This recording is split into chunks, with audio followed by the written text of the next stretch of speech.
வணக்கம் அன்பர்களே.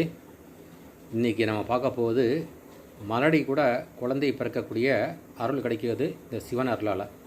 அந்த ஒரு பதிவை தான் இன்றைக்கி போடுறேன். இதை கொஞ்சம் கூர்ந்து கவனிங்க. இதில் ஒரு சின்ன சக்கரம் இருக்குது. இந்த சக்கரத்தை கொஞ்சம் நோட் பண்ணி வச்சுக்கிட்டு நீங்கள் அதை மாதிரி வரைஞ்சிக்கிங்க. அதை வரைஞ்சிக்கிட்டிங்கன்னா அதுக்கப்புறம் ஒரு சின்ன மந்திரம் இருக்குது. இந்த மந்திரத்தை நீங்கள் சொன்னீங்கன்னா எப்படிப்பட்ட குழந்தை பிறக்காத ஒரு மலடி கூட குழந்தை பெற்றுருவாங்க. அதை தெளிவாக கொஞ்சம் சொல்கிறேன். நீங்கள் அந்த முதல்ல இந்த சக்கரத்தையும் இந்த கீழே உள்ள மந்திரத்தையும் பார்த்துங்க. நான் அதுக்கு மேலே படிக்கிறேன் அதை பற்றி. அதாவதுங்க, சிவன் அருளால் எப்படிப்பட்ட ஒரு மலடியாக இருந்தால் கூட குழந்தை பேர் கிடைக்கிறதுக்கு நிறைய வாய்ப்பு இருக்குது. இன்றைய காலத்தில் மக்கள் குழந்தை இல்லைன்னா உடனே ஆஸ்பத்திரிக்கு போகிறது, ஏதோ கோவில் பரிகாரங்கள் பண்ணுறது, மற்றபடி பெருசாக அவ்வளோதான்.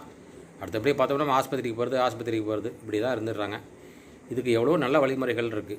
இதில் நான் கொடுத்துருக்க அந்த ஏற்கனவே அந்த கொடுத்த எந்திரமும் மந்திரத்தையும் படிச்சிங்கன்னா கண்டிப்பாக எப்படிப்பட்டவங்களாக இருந்தால் கூட சரி, ஆஸ்பத்திரிக்கு போகாமல் நீங்களே வீட்டில் இருந்து இந்த பூஜையை பண்ணிங்கன்னா கண்டிப்பாக குழந்தை பிறக்கும்.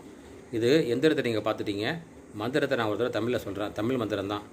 சிவ கோண முற்பகர்வ தொரு நாலு சக்தி நெறி செறி கோண மத்தோருட மருவுகோள் நவகோண முட்படுவ தெளிவு விரட்டி யொரு நவில்கோண முற்றதுவும் வயலமாய் இவரா நிறைந்த நல தலமிகு நாலு மெட்டினையும் எழிலாய் வட்டமொரு சதுரமாய் உருமான மற்ற தனி தனி மூவகை கணிமன் உமைப்பாத முற்று சிறு வரைகளே. இதுதான் அந்த மந்திரம்.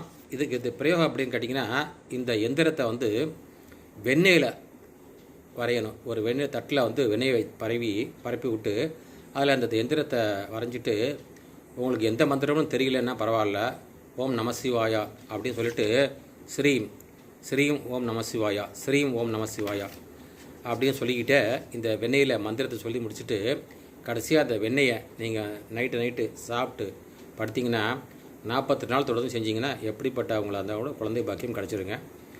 இது பூஜை பெண்கள் ஆண்கள் அப்படிலாம் வித்தியாசம் கிடையாது. யார் வேணாலும் பண்ணலாம். இந்த பூஜைக்கு பெருசாக இதெல்லாம் வேண்டியதில்லை.